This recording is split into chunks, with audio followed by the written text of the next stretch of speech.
Bismillahirrahmanirrahim. Assalamualaikum warahmatullahi wabarakatuh. Alhamdulillahirabbil alamin. Asyhadu alla ilaha illallah wa asyhadu anna Muhammadar Rasulullah. Allahumma sholli ala sayyidina Muhammad wa ala ali sayyidina Muhammad. Pemirsa yang dirahmati oleh Allah, sesungguhnya orang yang paling berbahagia adalah orang yang paling ikhlas. Bagaimana dia tidak berbahagia? Allah mengetahui kebaikannya, Allah mengetahui amalannya, dan dia menyerahkan ibadahnya semata-mata hanya untuk Allah Subhanahu wa taala.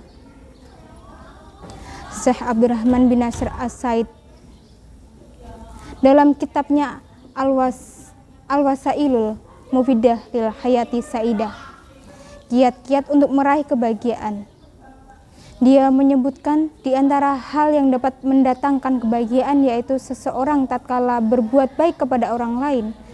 Jangan dia menganggap bahwa dia sedang bermuamalah dengan orang lain tersebut, tetapi dia sedang bermuamalah kepada Allah Subhanahu wa taala. Tatkala dia memberikan sumbangan kepada orang lain, tatkala memberikan bantuan uang kepada orang lain, dia ingat bahwasanya sekarang ini dia sedang bermuamalah kepada Allah Subhanahu wa taala. Muamalah dia bukan dengan orang lain yang dia bantu tersebut, tapi dia bermuamalah kepada Allah Subhanahu wa taala. Sehingga jika perkara demikian, yang dia harapkan hanyalah pahala dari Allah Subhanahu wa taala, pujian dari Allah, ridho dari Allah, dan surganya Allah. Yang dia harapkan Allah mengetahui siapa dirinya. Semakin dia ikhlas, semakin tidak ada orang yang mengetahui amalannya, maka Allah akan semakin mengetahui dia. Allah akan semakin mengenalnya, dan Allah akan semakin mencintainya. Oleh karena itu, dia tidak peduli dengan komentar orang lain. Dia tidak peduli dengan komentar dari orang yang dia bantu. Akankah orang yang dia bantu itu berterima kasih dengan dia? Ataukah malah sebaliknya, mencaci dan lain sebagainya? Orang yang ikhlas, dia tidak peduli dengan komentar tersebut. Dan syiarnya sebagaimana orang-orang yang bertakwa yang disebutkan dalam Al-Quran, kitab surah Al-Insan ayat 9. Kami memberi makan kepada kalian karena mengharap keridhaan Allah. Kami tidak butuh dari kalian ucapan terima kasih, dan kami tidak butuh dari kalian balasan. Inilah orang yang ikhlas, orang yang paling bahagia. Adapun orang yang tidak ikhlas ini maka akan sibuk mendengar komentar orang lain. Bagaimana amalan dia? Apakah dia dipuji? Apakah dia dicela?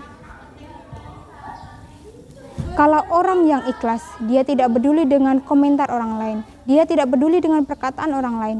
Yang penting dia baik di hadapan Allah Subhanahu wa taala. Yang penting dia taat kepada Allah Subhanahu wa taala. Dia tahu bahwasanya pujian dari manusia tidak akan meninggikan derajatnya. Dia tahu bahwa celaan manusia pun tidak akan merendahkan derajatnya. Benar-benar konsentrasi orang yang ikhlas, orang yang mukhlis, bahwasanya dia bermuamalah dengan Allah Subhanahu wa taala. Dia mengharapkan ridho dari Allah, surganya Allah. Pemirsa yang dirahmati oleh Allah, mungkin kita belum menjadi orang yang ikhlas, belum bisa menjadi orang yang mukhlis. Maka dari itu, mari kita belajar menjadi orang yang ikhlas, menjadi mukhlisin. Atau jika sudah ikhlas, maka kita akan menjadi seseorang yang mukhlas, tingkatan lebih tinggi daripada mukhlis. Dengan kita ikhlas, yang kita harapkan adalah pahala dari Allah Subhanahu wa taala, surga dari Allah Subhanahu wa taala. Dan semoga dengan kita ikhlas, dengan kita menjadi orang yang ikhlas, menjadi orang yang mukhlis, kita mendapatkan kebahagiaan dunia dan akhirat. Amin ya rabbal alamin. Pemirsa yang dirahmati oleh Allah, mungkin itu saja yang bisa saya sampaikan. Wassalamualaikum warahmatullahi wabarakatuh.